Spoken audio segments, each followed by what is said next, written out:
This your boy Didn't Knows Ball back with another video. Say man, Angel Reese, Angel Reese. Yeah, I know I've been gone for a minute, but I've decided on this channel I'm only gonna talk about sports and things in sports that I'm passionate about.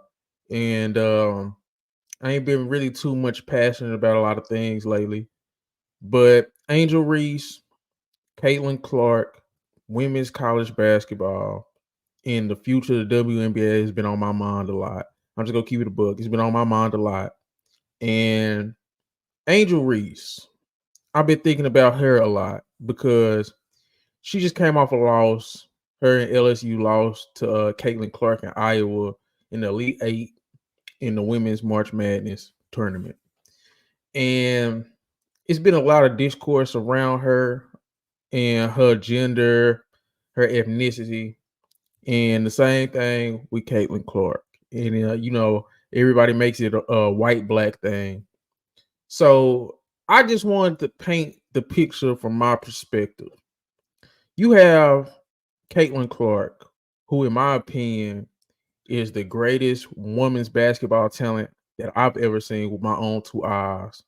The closest I've seen is probably Maya Moore and Breanna Stewart, just in terms of she has just an extra pinch of greatness.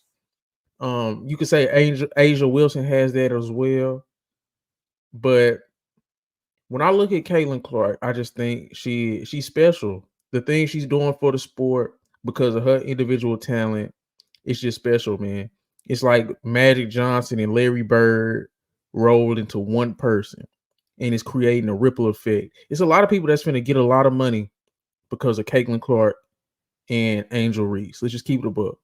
And the Angel Reese part of things is so interesting to me just because we was hearing about Caitlin Clark. And then out of nowhere, LSU went on this amazing run. LSU wasn't supposed to be that great of a team. When they won last year, they weren't supposed to be that great of a team. Everybody was talking about South Carolina. Everybody was talking about Iowa. LSU came out of nowhere. Angel Reese kind of came out of nowhere. She was a top prospect, but she was at Maryland. She ended up transferring, going to LSU. And they low-key kind of came out of nowhere. They was doing it all season. But that run, it was amazing. But she wasn't the one who the media was building up. They was building up Caitlin Clark because the media knows that Caitlin Clark is special. Her game is very easy to watch, easy to digest. Angel Reese and LSU defeated Caitlin Clark in the championship right after Iowa beat South Carolina. And that kind of, she spoiled the party. Let's just keep it a buck. That's what made Angel Reese the villain. She spoiled the party and she leaned into it. Now, I'm going to address the race hustling around her name in her post-game press conference because I'm pretty sure everybody has seen Emmanuel Acho and heard everything he had to say. And the sad part about this is he said this is a gender neutral take. This is an ethnicity neutral take or something along those lines. And then he gave his take. While I kind of agree with him to a certain extent, I still think it was race hustling. If you don't know what race hustling is, it's basically when you try to use race to stir up some drama, basically for clicks and views and to generate more revenue. And I think that's what a lot of people are doing, from Ryan Clark to Stephen A. Smith to Jason Whitlock. They turn a story on its head and try to bring race into it or try to discredit race. It's just the topic of race becomes a way to generate more money, more views. And I think that's what's going on with Angel Reese. And it's unfortunate because it's a lot of things we need to talk about with Angel Reese that has nothing to do with her race and ethnicity. Well, that's the same thing. It has nothing to do with her race and her gender. And I'm going to play this clip for y'all because this is Monica McNutt explaining my actual problem with Angel Reese and why I think she's in danger of becoming a role player. Listen to this. Okay, Monica, what impact do you think Angel will have in the W? Well, I'm excited for this. I'm really excited for this. In her announcement via Vogue, she mentioned that she's prepared to do the work, and I think that's going to be key. I have some questions about her position at the next level. She will not be a center. She most likely will be a 4, sometimes tasked with guarding 3s. And so she knows that she's going to have to expand her game. I think she's up to the challenge. I'm excited to see her work ethic. I'm excited to see her crashing the glass, her willingness to be physical. She's going to need to expand her offensive skill set just a little bit. She doesn't shoot a ton of jumpers. I'm not sure about her ability to create off the bounce outside of pushing off of rebounds. Now, if you just listen to Monica McNutt, she said in a very, very polite way, Angel Reese has a lot to work on if she gonna make it to the WNBA, man. When she makes it to the WNBA. Right now, Angel Reese is projected to go 7th overall to the Minnesota Lynx. And if you know anything about the WNBA draft process, 7th is not a great spot in terms of being a prospect, because it's not a lot of slots in the draft and it's not a lot of teams. I think it's only 12 teams, if I'm not mistaken. This is a little off the cuff. I think it's only like 12 teams. So if you're going 7th overall, you're borderline a first round pick. You're a borderline first round pick. I think. If I'm wrong, correct me, please. But Angel Reese has a lot to work on in her game, man. Now, don't tell me that's your model if you ain't being involved. Hey, remember when Drake said that? He said, don't tell me that's your model if you ain't been involved. Angel Reese has been involved.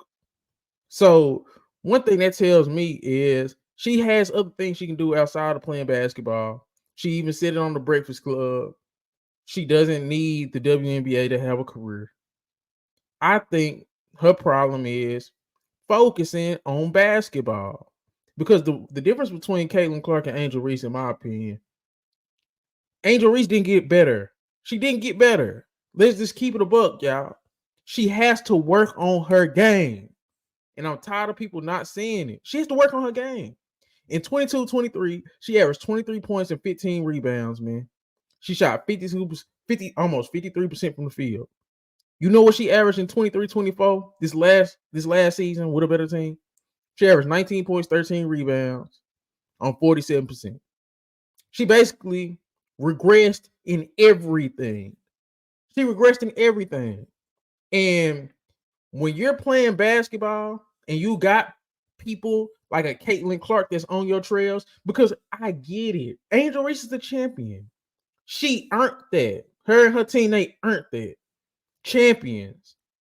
And that she should still be looked at as such, a champion. Once a champion, always a champion in college basketball. So when it comes to college basketball, there's not too much bad things you can say about Angel Reese. But now all that's out the window. You going to the WNBA. The WNBA, in terms of market share and actual monetary value, it's not as big as college. But one thing that can't be denied, the WNBA has the best of the best women's basketball players in the world. No debate. You can talk about the money all you want to. I don't care. Where is she going to rank amongst the Ineka Ogwumikes? Where's she going to rank amongst the Nafisa Colliers, the Satu Sables? Not to mention Asia Wilson and Breanna Stewart. These are the people you're going to be playing on that next level. You have to get better. Her jump shot has to get better. Her handle has to get tighter. Her footwork has to improve. This is if she doesn't want to become just a role player, because her rebound is going to translate. Her toughness is going to translate. But what she was doing at LSU in that Iowa game, complaining about Flage when Flage was trying to cook, it has to stop. You have to work on your game, Angel Reese. And we have to hold her accountable, and we have to tell her that. All this other shit is just other shit. All the race hustling, all the pandering, all the you got to work on your game. Caitlin Clark worked on her game. She just did. She did. And Angel Reese didn't. That is the problem. That is the problem. Because in 22-23, Caitlin Clark averaged 28 points, 7 rebounds, and 9 assists. In 23-24, she averaged 32 points, 7.3 rebounds, 9 assists. She got a little bit better at everything. Her field goal and 3-point percentage went down a little bit, but it's still pretty much around the same area. But she got better. Angel Reese didn't. And that was the story. And that's going to be the story going forward. So my thing is, Angel Reese, she's in danger of becoming a role player in the WNBA. And if she doesn't want that, she has to work on the game. She has to work on her game, man. So all that extra shit, the race hustling, if she was a man, this, or if she was white, this. Hey, my granny told me, my granny's almost 90 years old. She told me and she raised me. She said, you got to work twice as hard. We know this. We know this. It's not fair being black in America. We know this. Oh, well. What we going to do? Sit and cry about it? Or continue to try to outwork our circumstances like our ancestors, man. This your boy Didn't Know About, man. I'm out, bro. Found some shit I love to do, so I can look comfortable. Searching for a peace of mind. Need that when it's time to rhyme. Perfect in every line. Any chance I get, and I know it takes time, but I will never quit.